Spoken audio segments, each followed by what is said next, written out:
Hello, my name's Phoebe and I'm a 35-year-old woman. Today I want to tell you about one of the worst moments of my life that ended up bringing about a positive change in my life, but through the most painful way. First, let me tell you a little about my family. I grew up with no siblings and only my two parents. My family was pretty wealthy and my parents made it a point to make sure that I enjoyed every part of life growing up. The biggest contributor to that was my dad. My dad and I were very close. We were partners in crime, as my mom used to call us whenever we played harmless pranks on her. So it was devastating when we found out that Dad had been diagnosed with cancer. Thankfully, they had detected it pretty early on. We started the treatments right away. My dad went into remission and we thought that life would go back to normal after that. I was in college at that time, and it was around then that I had met my now ex-husband Ryan. We started dating after one of our mutual friends introduced us to each other. Ryan was genuinely a kind and caring guy. He made me laugh and was in general very empathetic. He was the perfect guy for me. If there was one flaw in our relationship, it was Ryan's mother, Amanda. Amanda figured I was rich because, well, she did one Google search and found my information, and for some reason she decided that I was snobby. She actively made jokes at my expense. I didn't mind it because I knew that these jokes were only coming from a very bitter side of her, but I drew the line with her when she made fun of my dad getting cancer. Ryan and I chose to go low contact with her after that. We got married a couple of years after we graduated and we were living well. Then disaster struck my life once again after a full 9 years. Dad's cancer came back, and this time it was even more aggressive. We put him under treatment, but they weren't working. I was running back and forth from the hospital to work. I needed to give Mom time away from Dad as well. Ryan wasn't really there, but I wasn't too focused on that at that moment. Everything was happening so fast, and eventually Dad slipped into a coma. He then went into a vegetative state, which is how he remained for the next 6 months. We tried to hold on to him, but eventually we knew it was time to let go. I had been by my dad's bedside when he passed away. It was a heartbreaking moment for me to watch his life support be pulled away from him. I was a crying mess, and so was my mom. Ryan had held me as I cried, but he didn't show much emotion. I didn't think much of it because, for starters, I was too upset to worry about how Ryan was reacting to my father's death, and also because I didn't think that everyone dealt with grief the same way, so maybe that was Ryan's way of expressing his grief. Anyways, the next few days were filled with filling out the paperwork and arranging the funeral and wake. It was a trying time because I had so many things to do along with dealing with the grief of loss. My mother was too overcome by grief to even do anything else but sit in her room and cry. I tried to be there as best I could for her, but I needed to get things done. Thankfully, her sister was there to comfort her while I was busy doing other things. During this time, though, when I most needed Ryan, he began to grow distant. I would try to find comfort in him, but he was always too tired or busy. Now, keep in mind, both of us were still working, but I was doing more than just work. I tried to be understanding of his tiredness, but I found it really hard, considering I was still shaken up by my father's death. I approached him about it one day. "Can we talk?" "Yeah, what is it?" "You seem off." "Off? What do you mean?" "I mean, you seem really distant and uncaring." "You're going to have to be clearer than that, Phoebe." "Well, I've been struggling for a while now with Dad's death and all, but every time I try to talk to you about it, you just shut off." "I don't know how you expect me to react to that." "Just tell me if I've done something to you. You were more considerate when my dog died." You were kind and caring, but when it comes to my father... Your dad dying is very different from your dog dying. I don't know how to help you out about it. I don't expect you to comfort me with words or anything. Maybe just hold me or just listen to me. That itself would be more than enough. I don't think that will help you out. You need more than that. You know what? I'm feeling really tired. Can we not do this right now? He did it again. I mean, I did not know why I expected anything else from him. I felt so hurt and upset at what he was doing, but I couldn't seem to wrap my head around why he was doing it. I decided to just leave him because I had much more important things weighing on my mind. Ryan chose to not attend the funeral, and while I was upset, I was also angry. I didn't have time to feel it though, because I was busy interacting with other family members and friends. My mother did ask where Ryan was, but I told her to leave it alone. I stayed with my mom for another few days after the funeral was done. I needed to be with someone who could understand and comfort me. Plus, I got to be that person for my mother too. We spent our time watching all of Dad's favorite movies and eating his favorite foods. Ryan would call me once a day and I would give him one-word replies. I hoped that he would understand just how mad I was at him. Even if he did understand it, he never acted any differently. He just continued to go on as if nothing was wrong. During these days, I also got what Dad had willed to me. He had quite a few assets in his name, and I got about 60% of it, while my mom got the rest. Don't get me wrong, Mom got the house and the rest of the money that Dad had, so she was still pretty set for the rest of her life. Dad just thought that I would benefit from a little more considering I was younger. I didn't tell Ryan about it because I didn't see why I needed to tell him when I was still upset with him. When I finally got back home, I did it without telling Ryan about it.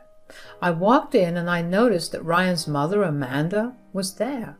I didn't know why she was there, considering Ryan and I had agreed to have barely any contact with her. I almost walked into the room when I heard them talking. So, I just spoke to Julia and she told me that Phoebe left her house and will be here shortly. I don't know how I'm going to deal with her emotional messiness. Look, you just have to put up with it for a little while longer. We have a bigger plan than we need to focus on. I know, but it's just so hard to pretend like I care about her emotions. Ryan, Julia told me that Phoebe knows about her share of the inheritance. Knows? Hasn't she got it yet? The paperwork is still processing, so it will be a while, but it's a lot of money. How big are we talking here? Like life-changing money or just make life more comfortable money? Hell yeah! How are we going to go about getting that money into our hands? Well, you just have to be very emotionally available to her. You need to make her feel secure and calm. And when you've done that, you can slowly ask her what her bank details are, just so you can check if the money got credited into her account. I don't think she'll give up her bank details that easily, Mom. She's grieving right now. She doesn't have the same reasoning skills that she had before. All she will see is her husband trying to lighten the load of her worries, and she'll give it up. You know what? You're right. Knowing how stupid she can be when she's emotional, I just know that this plan will work. Once you have access to her account, withdraw the money, then deposit it into my account. I'm so excited. I can't believe someone as boring as her gets to have that much money. Life can be unfair in the worst ways possible, my dear. I couldn't believe what I was hearing.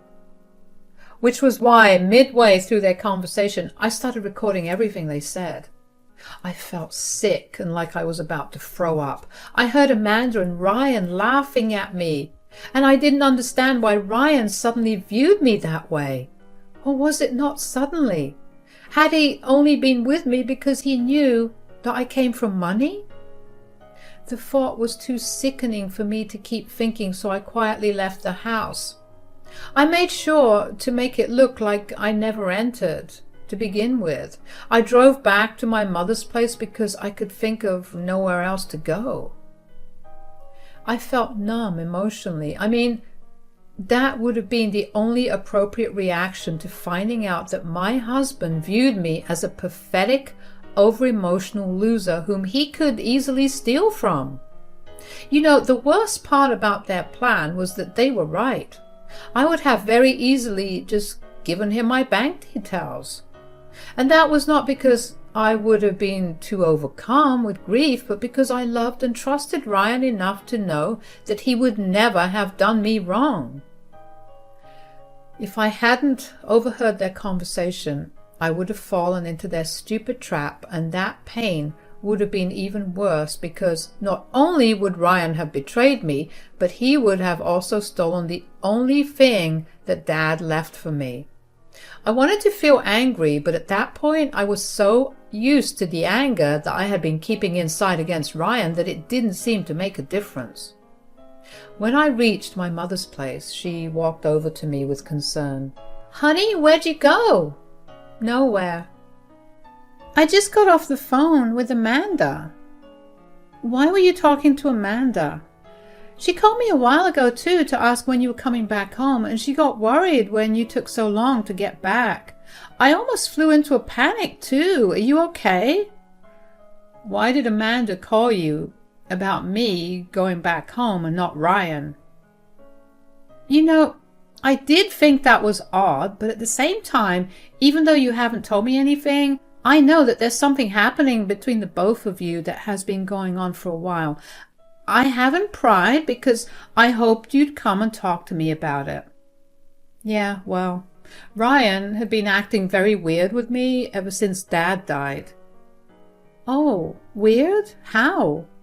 "I don't really know how to describe it without seeming childish, but he was very distant and cold, like he wouldn't comfort me when he saw me cry. Instead, he'd just leave the room.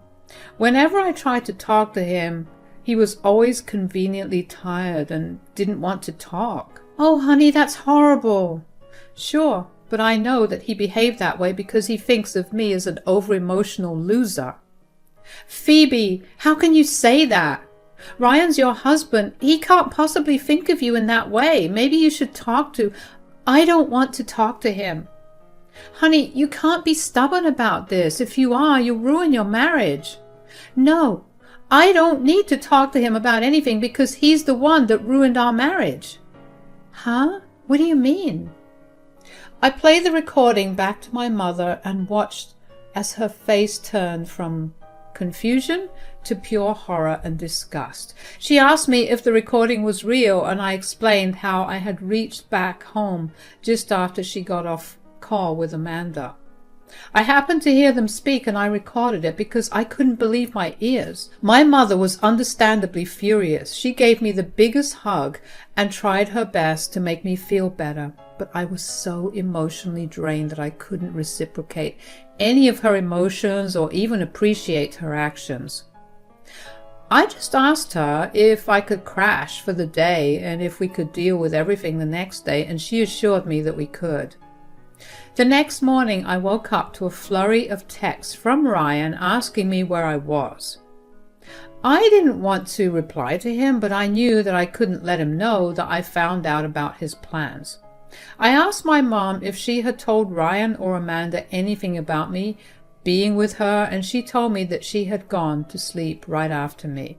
So I quickly texted Ryan that I was back at my mother's place because she ended up not feeling too well last night.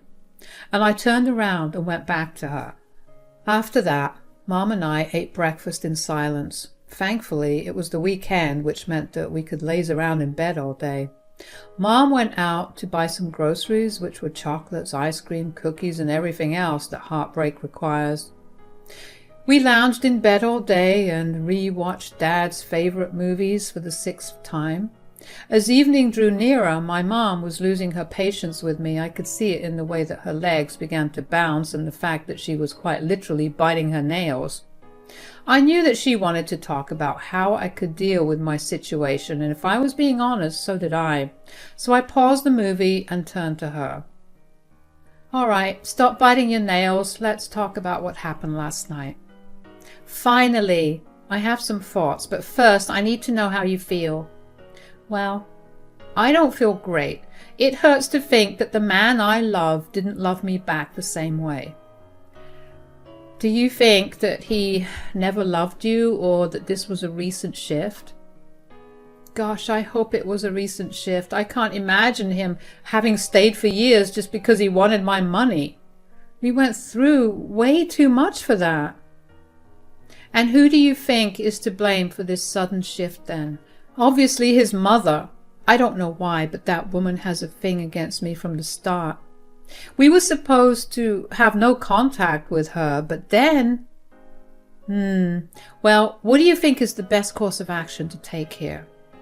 If I'm being completely honest, I really don't know. A part of me wants to confront him, but another part wants to just not. Okay, well, what if you don't confront him, but instead play along with his and Amanda's little scheme? You mean like trick them into believing that their plan is working? Yes. And what you could do is also record everything they say and do. I say you should bug the entire house with cameras and microphones. Nothing either of them do or say can get away from you. But what do I do with all that? Oh, honey, you leave him. You deserve someone who's at least 1,000,000 times better than him. You're right. I'll do that. With that, we decided to put our plan into motion. The first thing we did the next morning was go to our local Home Depot and buy the hidden cameras. These cameras come equipped with the audio feature, so I didn't have to worry about anything else. We went over to our place when Ryan was at work so we could set everything up. We left things as they were and found a divorce lawyer to file my divorce and represent me. I got back home again only after Ryan got back from work. He seemed surprised to see me, but I just told him that my mother was feeling all better, so I came back home. Ryan had a sudden change in character. Suddenly, he was patiently waiting to hear me talk about my feelings. I only felt anger towards him for doing that. I knew that the change was only because he wanted to steal from me. However, I kept my cool and played my part, although instead of pouring my heart out to him, I made sure to tell him that I was just too tired and drained to think of anything. This went on for a week, and Ryan was very affectionate and caring. He made me all my favorite foods every day and even took on all the chores. I wish that all of that was genuine, especially because when he did those things for me, sometimes I would look into his eyes and I couldn't understand how a man so cruel could be so nice. I would not see any hatred or annoyance in his eyes, and that only made me more bitter. Finally, he asked me for my bank details one night. "Hey, darling, how are you feeling?" I really don't want to talk about it. You know, it's not healthy that you keep talking about how you feel away. I'm here for you. You know that, right? Yeah, of course I know that. Maybe I should get into therapy, though. I don't think you'd be able to help me out with the immense amount of grief I'm dealing with. I fully support that. Anything to see you happy, darling.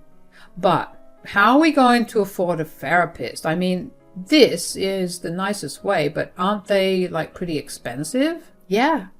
But Dad left me some money, and when it hits my bank, I can get therapy. Oh, I bet that's a lot of paperwork. You know what? Why don't you let me handle all of that? Huh? Why? I don't mind doing the paperwork. Shh.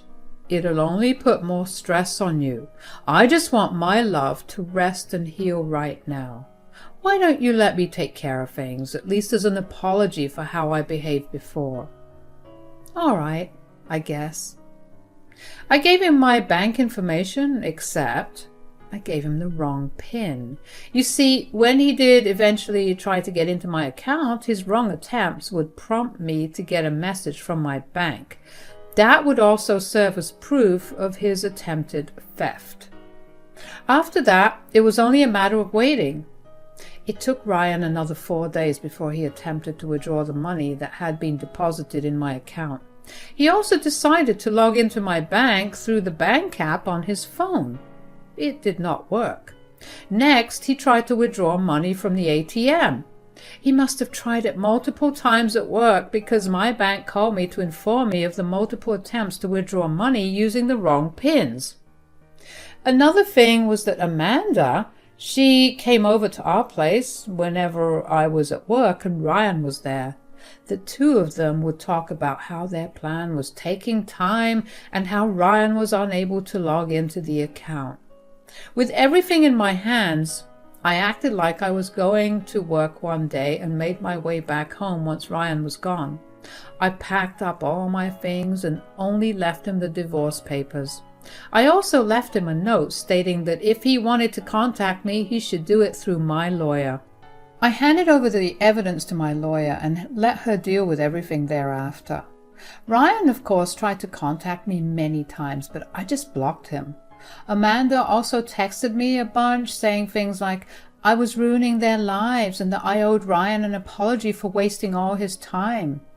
Knowing the both of them and their greed, they contested the divorce. The both of them looked proud when I saw them in the courtroom, but that didn't last too long. After the hearing started, my lawyer presented the court with the evidence of Ryan and Amanda plotting to steal my inheritance just days after my father died. To say they looked shocked would be an understatement. Both of them looked like they had seen ghosts, while their lawyer looked angry beyond belief. The hearings lasted pretty long because Ryan tried to claim that I was financially abusing him for years because even though I come from money, I never contributed it to the household, which resulted in him having to work like a dog to survive. However, my father had made it explicitly clear to me that when I moved out of the house, whatever age it be, I was not going to get a cent from him unless I absolutely needed it. The best part was that my dad had it in writing, so I could also provide the court with that in writing. Needless to say, that made an even worse impression on Ryan. Finally, the judge ruled that because of Ryan's attempted theft, instead of paying a fine, I was to get 85% of all our joint assets. Amanda and Ryan were furious, but this time it was my turn to look smug. I walked out of that courtroom with so much pride and confidence, and I have never gotten down from that high. Ryan and Amanda called and texted me a bunch to tell me that I was insensitive and manipulative, that I ruined their lives. Ryan would sometimes throw in an apology and beg me to come back to him, but I won't ever do that. My mom and I are living pretty happily right now. Dad's death is still painful to remember, but at least it brought about a positive change in my life. Thank you for listening.